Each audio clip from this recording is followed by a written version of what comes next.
Bonjour, bonjour, soyez les bienvenus et installez-vous confortablement. Oui, enfin, tout de même un peu de tenue, mademoiselle, hein. On dirait que vous êtes à cheval. Et là, pas en Amazone, cela va sans dire. Bon, où en étions-nous? Reprenons. Max et moi embarquâmes donc au Havre par une superbe matinée de septembre, ce qui calma un peu mon angoisse de devoir affronter une tempête dès la sortie du port. Nous devions voguer jusqu'à New York, puis de là prendre un second navire jusqu'à Buenos Aires. Et je dois avouer qu'en plus du beau temps, avec tout ce qu'il y avait à regarder autour de nous, j'oubliais totalement l'idée même d'être malade. Une traversée sur un paquebot transatlantique dans les années 20 était une expérience unique et exaltante au plus haut point.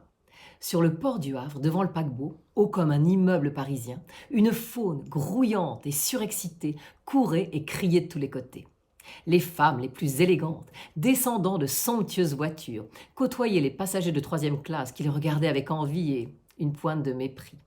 Les porteurs croulés sous les malles, Goya ou Louis Vuitton, pleines à craquer de toilettes insensées, destinées à briller pendant les 2 semaines de la traversée.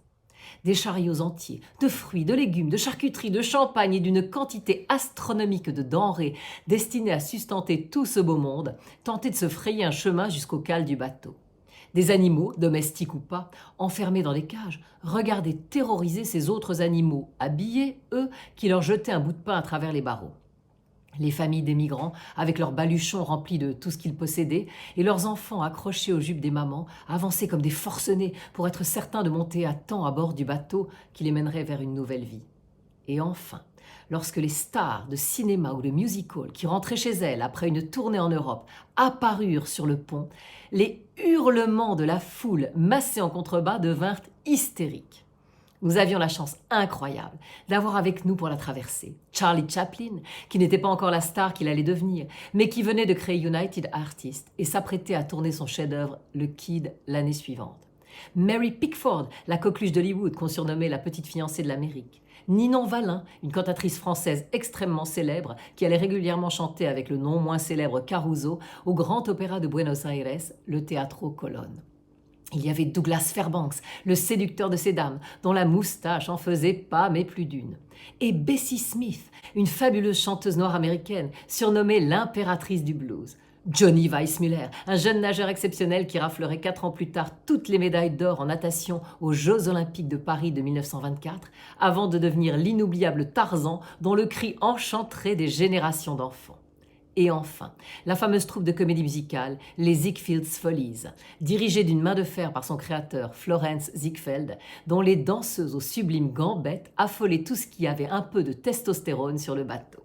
Bref, sur ce paquebot étaient réunis toutes sortes de gens, de nationalités, d'origines, de milieux sociaux différents, qui allaient vivre en vase clos sur les flots pour une traversée réservant quelques surprises en tout genre. Max et moi étions extrêmement chanceux, et nous nous en rendions compte, lorsque nous découvrîmes notre cabine de luxe en première classe, d'un raffinement absolu, aussi bien dans les couleurs pastel des tissus lourds et veloutés qui en faisaient un cocon, que dans le confort d'une vraie salle de bain. Je rappelle à quel point la chose était encore très rare dans la plupart des maisons, ou encore dans le somptueux bouquet de fleurs et la bouteille de champagne offert par la compagnie maritime à notre attention. Nous eûmes l'impression de repartir pour une lune de miel, que nous n'avions d'ailleurs jamais eue, puisqu'après notre mariage express, j'étais enceinte et que nous avions renoncé à partir. Max, qui avait beaucoup voyagé dans sa vie, n'était jamais encore allé outre-Atlantique, et cette traversée à mes côtés l'enchantait. Notre couple, déjà très solide, se trouva encore renforcé par ce voyage, et nous étions réellement fous amoureux l'un de l'autre. Une fois installés dans notre cabine, nous décidâmes de partir à la découverte du paquebot, et ce que nous vîmes dépassa tout ce qu'on pouvait imaginer. La salle de restaurant, en contrebas d'un double escalier monumental, était d'un luxe ahurissant. Les plus grands décorateurs de l'époque avaient été engagés pour faire de cet endroit un rêve, avec des meubles en marqueterie, de la vaisselle en porcelaine de Sèvres, des verres en cristal Saint-Louis ou baccarat, des couverts en argent, des nappes en lin brodé, du marbre au sol, des tableaux de maître au mur, des rideaux en soie japonaise, des lustres dont les ampoules électriques scintillaient sûrement sur tout l'océan Atlantique. Enfin, lorsqu'elle fonctionnait, car tout de même, cette technologie moderne connaissait quelques ratés. Des maîtres d'hôtel en gants blancs, des serveurs qui dansaient entre les tables avec leurs plats couverts d'une cloche argentée. Et de part et d'autre de la salle à manger, des baies vitrées donnant sur l'océan. Il y avait de quoi rester bouche bée, et c'est ce que nous fîmes un petit moment. Nous n'étions pas changés pour le déjeuner et on ne plaisantait pas du tout avec l'étiquette à cette époque. C'est pourquoi nous prîmes une réservation pour le second service et fîmes un détour par le reste du bateau avant de retourner nous habiller pour la circonstance. Tous les autres lieux du bateau, salon, bibliothèque, bureau, salle de bal et salle de spectacle, étaient à l'image de la salle à manger. Opulence, faste et pointe du progrès. En repartant à notre cabine, je demandais à Max de passer par les ponts extérieurs pour profiter du soleil, étonnamment chaud encore, et de cette vue sur l'océan qui me terrorisait et me fascinait à la fois. C'est là qu'en me penchant pour voir le pont inférieur, je vis une famille italienne, je le déduisis en attrapant quelques mots au vol, qui mangeait d'un air inquiet dans des gamelles de fer blanc, ce qui ressemblait à une pâtée faite de restes. Il y avait les parents et 3 enfants âgés probablement d'une dizaine d'années pour la plus grande à 2 ans pour le petit. Mon cœur se serra immédiatement. Je pensais à notre petite Flora, protégée et ne manquant de rien dans son joli château. Max, qui me connaissait bien et partageait mes opinions sur quasiment tout, me prit par la main et m'emmena sur le pont inférieur, où nos connaissances suffisantes en italien nous permirent de comprendre la situation de cette famille, que le père voulait emmener vers l'Amérique, où la réussite l'attendait bien plus qu'en Italie, croyait-il du moins. Je laissai Max discuter avec lui et je promis à la maman de lui apporter tous les jours une nourriture plus appétissante afin de les aider à supporter cette traversée dont les conditions pour eux étaient très loin de valoir les nôtres. Nous allâmes ensuite nous habiller dans notre cabine et là, j'eus une fois de plus un choix cornélien à faire et il concernait le fameux collier inestimable offert par Don Diego Caballero.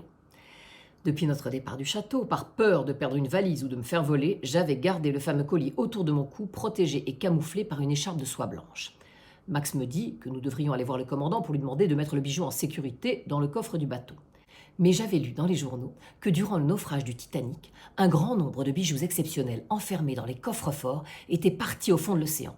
Et je me dis qu'avec les progrès faits en matière de sécurité depuis cette tragédie, le nombre de barques de sauvetage serait suffisant et que si le bateau et son coffre-fort sombraient, je n'aurais plus que mes larmes pour pleurer et ma voix pour crier depuis ma chaloupe « Mon collier! Mon collier !» avant de m'enrouer à cause du froid glacial. Bref, pour cette raison, je décidai de garder mon collier sur moi tout le long de la traversée, en espérant que la taille exceptionnelle du diamant le fasse passer pour une fantaisie en verre taillé qui ne susciterait donc pas la convoitise. Lorsque nous arrivâmes pour le déjeuner, j'avais mis une ravissante robe de mousseline jaune paille qui mettait en valeur mon teint encore hâlé de l'été. Les têtes se tournèrent à notre arrivée car j'étais, je dois le dire modestement, assez jolie. Et Max, lui, était très bel homme. Et je pense que la fusion qui existait entre nous contribue à répandre une sorte d'aura autour de notre couple. Les tables étaient toutes occupées et du haut de l'escalier, position stratégique, on pouvait voir l'établée familiale de riches magnats du pétrole ou du charbon, celle de familles princières ou tout du moins aristocratiques qui regardaient d'un air un peu hautain et ennuyé tous ces gens avec qui il fallait partager la salle à manger. Bouh. Il y avait aussi 2 ou 3 tables occupées par des couples qui, comme nous, avaient l'air très amoureux et dont c'était probablement la lune de miel, ou encore des tables mélangées où certaines personnes qui faisaient la traversée seules espéraient pouvoir trouver d'agréables compagnons de voyage.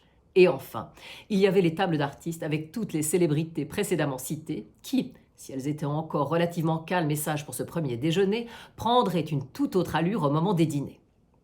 Sur ce paquebot, pour les privilégiés que nous étions, tout était fait pour vous distraire du matin au soir. Il y avait des activités sportives, des jeux, des conférences, des concerts, des spectacles, des feux d'artifice. Bref, on ne pouvait pas s'ennuyer une seconde. Et, comme dans tout lieu exceptionnel, les relations entre les gens étaient tout de suite plus directes et plus intimes qu'en temps normal. Dès les premiers jours, les amitiés se formèrent, les affaires se firent, les flirts commencèrent et les liaisons scandaleuses ne tardèrent pas. Tout ça dans une ambiance survoltée que le temps exceptionnel de la première semaine en mer ne perturba donc pas le moins du monde. Max et moi étions de toutes les fêtes.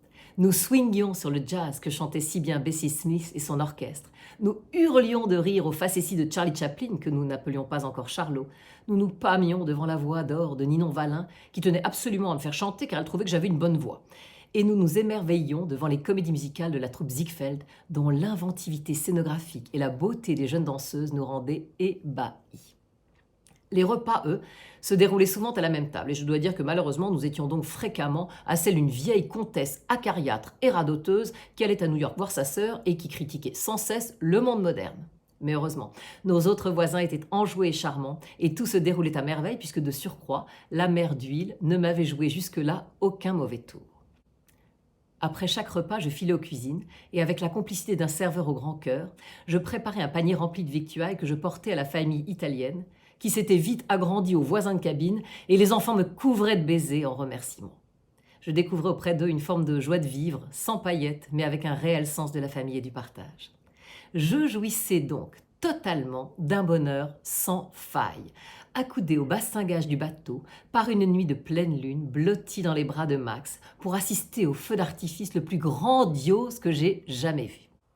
Nous rentrions dans notre cabine, heureux et comblés par cette traversée, quand, quasiment en arrivant devant notre porte, je fus déstabilisé par un roulis du bateau qui me fit légèrement tanguer. Immédiatement, mon cerveau se mit à paniquer et mon estomac lui emboîta le pas. Max me prit dans ses bras pour me dire de ne pas m'inquiéter et que ça n'était qu'un petit remous, quand soudain, fixant mon cou, il se mit à blêmir et à me dire « Ton collier, tu n'as plus ton collier !» Alors là, plus de nausées, plus de migraine, mais une panique affreuse qui me glaça les sangs. Après avoir cherché s'il n'était pas tombé dans les plis d'un châle, nous refîmes tout le trajet depuis le pont, puis nous allâmes dans la salle de bal, au restaurant, au bar, bref, dans tous les lieux où nous avions passé une partie de la soirée, mais rien. Et bien entendu, personne n'avait rien trouvé ni rien vu. Nous rentrâmes catastrophés à la cabine. C'était un désastre. On m'avait volé mon collier, sûrement pendant le feu d'artifice, lorsque nous étions tous compressés sur le pont et excités par le spectacle. Mais que dire à Don Diego Caballero ? Nous étions au fond du gouffre. Après une nuit blanche à réfléchir, nous nous levâmes à l'aube pour voir l'océan qui commençait à bouger sacrément.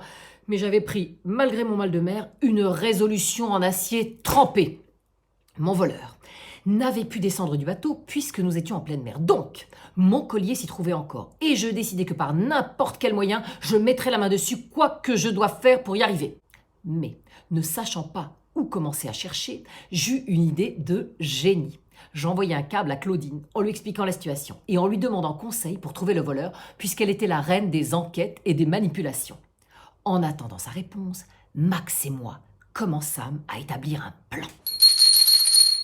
Oui, Archibald, vous aimez jouer au Cluedo et vous trouvez toujours le meurtrier. Oui, je sais, vous auriez fait un formidable inspecteur de police, Archie. D'ailleurs, vous aimeriez me passer les menottes. Bien dans ce cas, j'arrive tout de suite, monsieur l'inspecteur.